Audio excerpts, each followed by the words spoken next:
In Batman Dark Patterns, Batman gives Gordon a book that contains information about the wounded man whom Batman has deduced to be their serial killer. Gordon asks for a name, but unfortunately Batman hasn't gotten that far yet. What they do know, however, is one of the three victims work for a law firm in Smith and Oakley.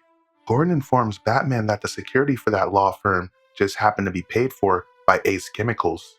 As Batman makes his way into the city to continue his investigation, he observes a fire coming from the vicinity of Gotham General Hospital. But Batman is tracking a man named Randall Jones, whom he believes to be the wounded man's next victim. Randall Jones once tried to strangle a coworker at a Christmas party. Batman thinks to himself that he would be the first victim that may possibly deserve it. As the wounded man scales the side of a building, he enters a window into the residence of Mr. Randall Jones. But the wounded man is confronted by Batman, who grabs him and lets him know, "I know you think you're helping these men, but you're not." Batman informs the wounded man that he's not a healer and he doesn't want to have to hurt him. But the wounded man pulls away from Batman and tries to fight him while begging Batman to hurt him. Batman sprays the wounded man with a knockout agent, but Batman thinks to himself, it's never like you see in the movie where you can just take a rag of chloroform and instantly knock someone out. It's much more complicated as the dosage needs to be carefully calibrated to the subject's body weight. Any deviation and the risk of death is significant. As the wounded man lays on the floor going into cardiac arrest, Batman knows he has to get him to a hospital. Batman throws the wounded man in the Batmobile and races towards Gotham General. But there's another fire in Gotham tonight, and this time the fire is at Gotham General Hospital. With no other option, Batman takes the wounded man to Dr. Serica, Commissioner Gordon's cracked out forensic pathologist friend. Serica injects the wounded man with adrenaline in order to keep him stable. But Batman handcuffs the wounded man to a stretcher and tells Serica to call Commissioner Gordon immediately. Batman heads to the other side of town to talk to a journalist named Nikki Harris that once helped him take down Killer Croc.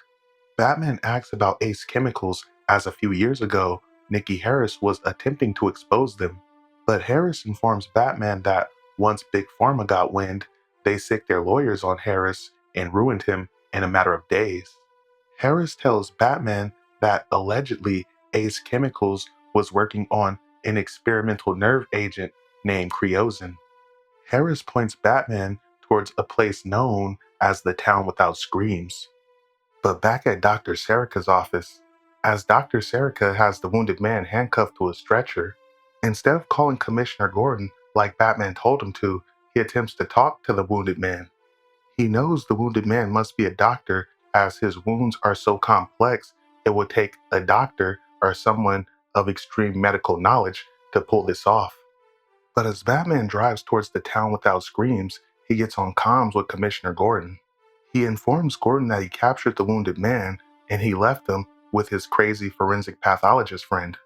Now Gordon is like, fuck, but Gordon does have a meeting with the mayor, so at the very least, he can deliver the good news. Gordon informs the mayor that the serial killer has been apprehended, but the mayor introduces Gordon to a man named Christopher Sionis, a businessman that operates several subsidiaries within Gotham, subsidiaries that include Lannis Cosmetics and Ace Chemicals.